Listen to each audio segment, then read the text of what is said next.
Oi, bom dia. Eu e a Jade, a gente vai apresentar o primeiro seminário de mamíferos em ambientes frios, da disciplina de Fisiologia Animal Comparado do professor Renato. Bom, o tamanho corporal, ele é determinante, é a principal opção para se alcançar a termorregulação. Porém, ela é vista em animais grandes e animais pequenos de diferentes maneiras.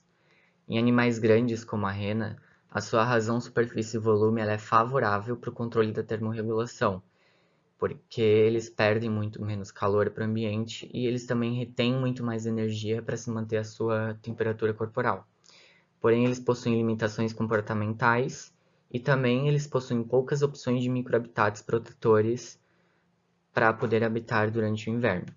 Já os animais pequenos, eles possuem uma razão superfície desfavorável para o ambiente, então eles desenvolveram vantagens comportamentais para se alcançar a termorregulação. Um exemplo disso é a hibernação, e deles também podem habitar os microhabitats protetores devido ao seu pequeno tamanho, onde eles hibernam. Os mamíferos placentários hibernantes, eles possuem uma estratégia adaptativa para sua sobrevivência aos invernos rigorosos que muitas regiões do planeta Terra possuem. E eles se destacam por possuir gordura marrom quando são adultos. Essa gordura marrom, ela sempre foi estudado junto com os mamíferos que faziam a hibernação, que são hibernantes. Então, ela foi descrita junto com as espécies hibernantes, porém não se sabia a real função dessa gordura marrom, desse tecido adiposo marrom. Até que recebeu uma nomenclatura de glândula de hibernação, porque sempre foi associado com os animais hibernantes, e posteriormente, mais ou menos no século XX, que a sua real função ela foi descrita, que na verdade ele é um tecido termogênico, né, que produz energia e produz calor para essas regiões onde ele está localizado. Ele é um tecido, esse daqui, que ele é abundante em mitocôndrias e ele é altamente vascularizado para produzir muito ATP, muita energia e ter muito calor nessas regiões, que são principalmente as regiões vitais desse organismo, perto do pulmão, perto do coração e em regiões na cabeça. E espécies grandes, elas não desenvolveram a hibernação, elas desenvolveram outros mecanismos para alcançar a termorregulação. E nem toda espécie pequena ela é capaz de hibernar. Aqui na figura 10.10 é representado a alometria das reservas de energia dos animais hibernantes e não hibernantes. Bom, a linha azul representa quando o animal está em repouso ou não está hibernando, e a linha vermelha representa quando o animal está hibernando. Aqui é a taxa metabólica, peso específica, que a taxa metabólica é o mínimo de energia necessário para manter as funções vitais do organismo, né? E aqui seria o peso corporal em gramas, em escala logarítmica. Bom, e foi constatado o quê? Que quanto menor a diminuição da taxa metabólica, ela acontece quando ocorre o início da hibernação, quando o animal fica em repouso. Ela diminui à medida que os mamíferos eles aumentam de peso, de tamanho corporal. Então a gente pode constatar que quanto maior o peso corporal, menor vai ser a sua taxa metabólica de energia gasta. E quanto maior o peso corporal, o animal guarda mais energia na sua hibernação. Na figura 10.11 é registrado a temperatura corporal de um esquilo do solo do Ártico de vida livre por 8 meses consecutivos, que seria o seu período de hibernação, de setembro a abril. Aqui seria a temperatura do solo do Ártico e a temperatura corporal do esquilo do solo. Bom, todas as espécies hibernantes elas passam por períodos de despertar durante a sua hibernação. Então, aqui ele está baixando a temperatura, né? Temperatura corporal do esquilo. Aí ele aumenta a sua temperatura e desperta. Abaixa e desperta, e assim sucessivamente. E ele despertou 11 vezes antes do seu último despertar durante todo esse período de hibernação, que mais para frente a gente vai ver a função propriamente disso. E os animais, esse esquilo, ele hiberna em câmaras de hibernação, nos hibernáculos, que podem atingir temperaturas de menos 25 graus Celsius, que é uma temperatura muito baixa. Então, esse esquilo ele precisa ter meios para contornar isso e não ficar congelado. Porém, ele fica num estado de super resfriamento, onde a sua temperatura corporal ela pode resfriar até menos 2 graus e menos 3 graus Celsius durante a sua hibernação. Eles não sofrem danos, eles não se congelam e eles possuem adaptações para estabilizar esse estado. E o principal modo para contornar o congelamento durante a hibernação é pela termorregulação, mantendo seus tecidos acima da temperatura do solo durante todo o seu período de hibernação. E a produção de calor ela é feita, né, principalmente pelo tecido marrom, pelos seus tecidos termogênicos. Já na figura 10.2, a gente vê um gráfico que mostra a relação entre a taxa metabólica, a temperatura corporal e a temperatura ambiente. Temperaturas corporais excessivamente baixas, por exemplo aqui, elas são evitadas durante os períodos de hibernação pela elevada taxa metabólica, pela produção de calor nos seus tecidos termogênicos na sua gordura marrom. Então, quando a temperatura ambiente ela está bem abaixo de 0 graus Celsius, a sua produção metabólica de calor ela é elevada para que não se iguale à temperatura ambiente. Já quando a temperatura ambiente ela está acima de 0 graus Celsius, a taxa metabólica ela é mínima. E a temperatura corporal ela é praticamente igual à temperatura ambiente. E esse é um mecanismo para que se impeça a temperatura corporal de se igualar com a temperatura ambiente. Oi, pessoal, eu sou a Jade e agora eu vou dar continuidade ao que o Thiago estava falando.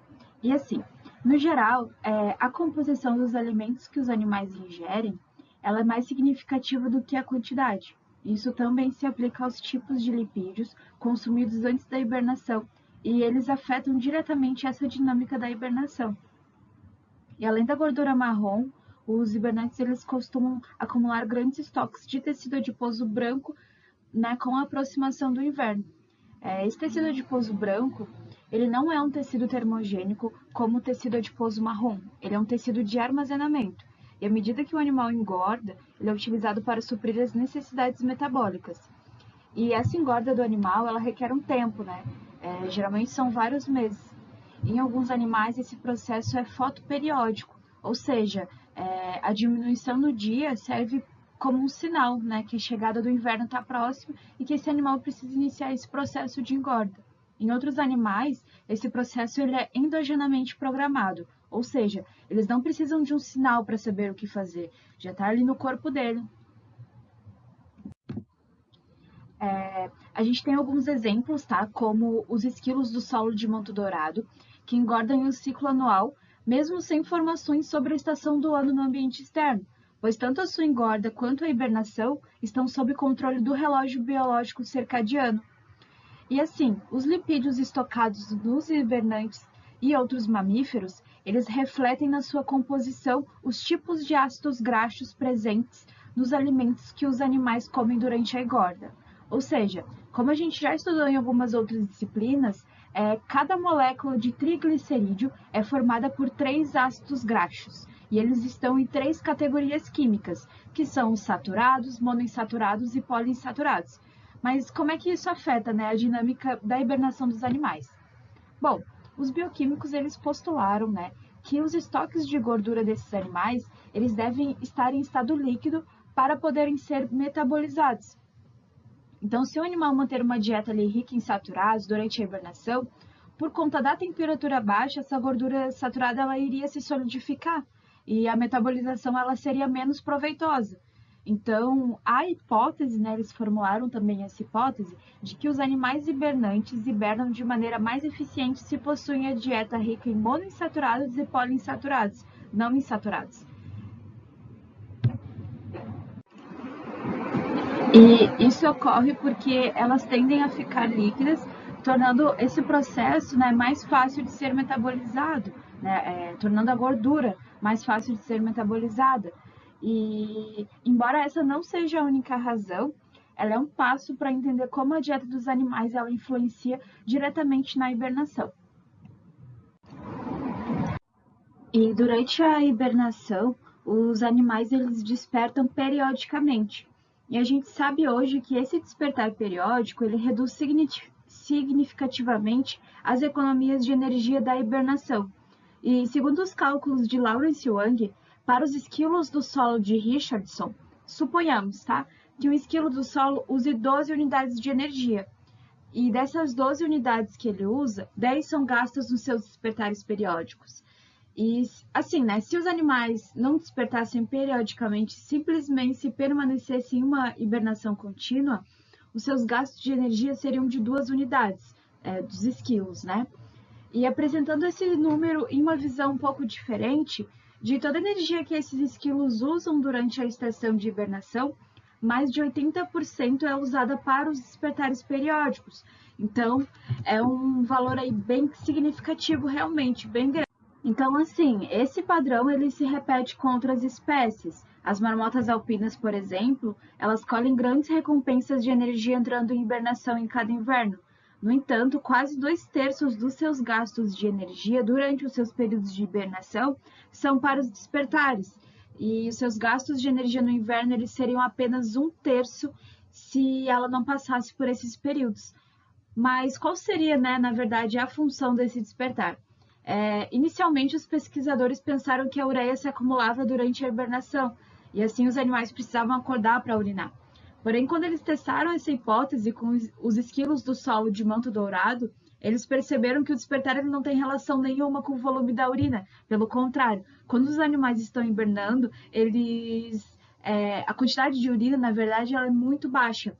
E outros estudos também acreditam que os hibernantes eles são incapazes de dormir quando em hibernação, e assim eles devem acordar periodicamente para colocar o sono em dia. Na verdade, né, ainda é um mistério, não se sabe ao certo o porquê desses despertares periódicos. E aqui eu trouxe um gráfico, tá, demonstrando o ciclo anual de uso de energia nas marmotas alpinas. A linha verde ela representa o ciclo anual se elas não hibernassem, e aqui é o ciclo anual real, tá? O que realmente acontece no dia a dia delas. A diferença entre essas linhas, tá? É a energia poupada na hibernação, mas essa energia ela poderia ser maior ainda, né? Se não ocorressem esses despertares periódicos. Então, ainda é uma incógnita, né? Saber por que eles ocorrem se, na verdade, eles estão perdendo energia durante esses despertares. A intersecção, tá, entre a sociobiologia e a fisiologia da hibernação, ela é nítida, e eu vou mostrar isso para vocês logo mais. Mas em 2016, os pesquisadores reportaram pela primeira vez a observação de hibernação em estágio avançado durante a gravidez em mamíferos placentários, especificamente nos morcegos. Eles observaram que entre 3 morcegos, né, que estavam com a gravidez avançada, eles entraram em hibernação profunda durante 3 a 6 dias no tempo frio, né, no final ali da primavera. Esses morcegos eles despertaram mais tarde e deram à luz. E a suposição tradicional dos biólogos tem sido de que as mães grávidas elas não entram em hibernação. E de fato, né, a hibernação e outras formas de hipotermia elas parecem claramente ser menos possíveis de ocorrer durante a gravidez do que ao contrário. No entanto, peças dispersas de evidências elas se acumularam ao longo dos anos e agora a gente tem evidências concretas, né, apontando para que os mamíferos prenhes entram em hibernação profunda e prolongada. Provavelmente porque às vezes conservar energia é mais importante do que manter o crescimento rápido desses filhotes, né, nessa vida intrauterina. E voltando para a história das marmotas alpinas, elas são o que chamamos de hibernantes sociais, ou seja, elas vivem ao longo da vida dentro de grupos sociais, compostos de um macho e uma fêmea dominantes, e por um conjunto de animais mais jovens, né, que se relacionam, os juvenis. Todos esses animais eles hibernam juntos, em grupo com mais ou menos ali 20 indivíduos. Eles se relacionam entre eles também. Essa hibernação social das marmotas mostrou aumentar a probabilidade de cada indivíduo sobreviver ao inverno. A razão dessa sobrevivência aumentar é o fato de que as marmotas elas não permitem que as suas temperaturas corporais cheguem abaixo de 3 a 4 graus Celsius no inverno, ainda que as temperaturas nos seus hibernáculos, que são os locais onde elas se abrigam, sejam frequentemente mais baixas. Então, veja só, né? É um gasto energético bem forte, né? Você está ali o tempo inteiro mantendo, né? Tentando deixar a temperatura aí, ou seja, não permitindo que a sua temperatura chegue em torno aí de abaixo 3 graus a 4 graus Celsius. E nas espécies, né, dos esquilos do solo, os machos em específico, eles ilustram outra consideração que pode surgir na interface entre biologia da hibernação e biologia da reprodução. Nas espécies dos esquilos do solo que foram estudados, os testículos tornam-se atrofiados durante a hibernação, e o novo crescimento ele não é possível enquanto essa hipotermia continua. Aqui mostra um gráfico, tá? Esses números aqui, eles demonstram a concentração de testosterona no plasma sanguíneo, e aqui é o peso dos testículos. A gente vê aqui nessa linha tracejada o fim da hibernação. E o desenvolvimento testicular desses animais, ele começa somente depois das altas temperaturas corporais serem restabelecidas, seguindo o final da hibernação. E como o desenvolvimento completo requer várias semanas, os machos ficam incapazes de se reproduzir até bem depois de terem terminado a hibernação. Então, eles emergem da hibernação várias semanas antes das fêmeas para se prepararem para um acasalamento bem-sucedido. Os pesquisadores ainda não sabem, né, a razão pela qual isso ocorre, mas é bem curioso. E voltando para as marmotas alpinas, a gente sabe hoje que elas despertam sincronicamente, e essa sincronia ela diminui os custos mútuos de energia para despertar. Pensa comigo, né? Se um único adulto ele despertasse sozinho dentro de um grupo de hibernantes, ele iria experimentar custos energéticos muito intensos, porque os tecidos frios dos animais do grupo pressionados entre si, eles iriam aumentar a necessidade da produção de calor para aumentar a sua própria temperatura corporal, no meio ali seja do despertar periódico, ou seja mesmo do final da hibernação. Os mais jovens, eles não iniciam seu despertar simultaneamente, pois eles deixam os animais mais velhos aquecê-los por mais algumas horinhas e somente depois eles investem a sua energia no seu próprio processo de despertar. E assim, né, por cálculos estatísticos, o índice de sincronia ele pode ser calculado para os despertares em grupos de marmotas. Se um alto índice ocorrer, significa que os indivíduos despertaram em alta sincronia. O gráfico que mostra esse índice está aqui. Aqui seria o gráfico, né, das marmotas alpinas despertando sincronicamente. Aqui temos um macho e uma fêmea adulta, e a gente realmente consegue observar que ao longo do ano, né, é muito síncrono, realmente é muito parecido.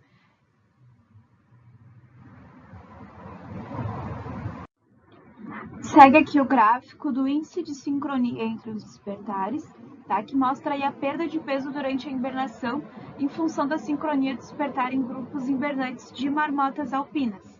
E como você pode ver, os indivíduos em grupos altamente sincronizados, eles perdem cerca de 20 a 25%, tá, do seu peso corporal durante a estação de hibernação. Ao passo que os indivíduos de alguns grupos com pouca sincronia, eles perdem aí aproximadamente 40 a 45%, né? Quase 2 vezes mais.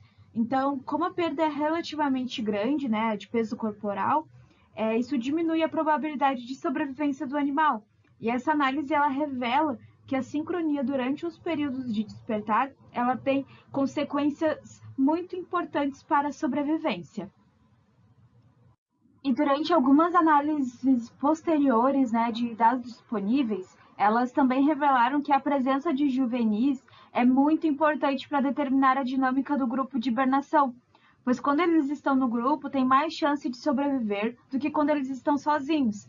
Entretanto, como eles tendem a diminuir a sincronia do despertar em relação aos adultos, eles aumentam a quantidade de peso perdido e assim eles acabam diminuindo as vantagens de sobrevivência dos animais mais velhos. E nessa relação específica é nítida a interação entre a hibernação e a sociobiologia nesse contexto.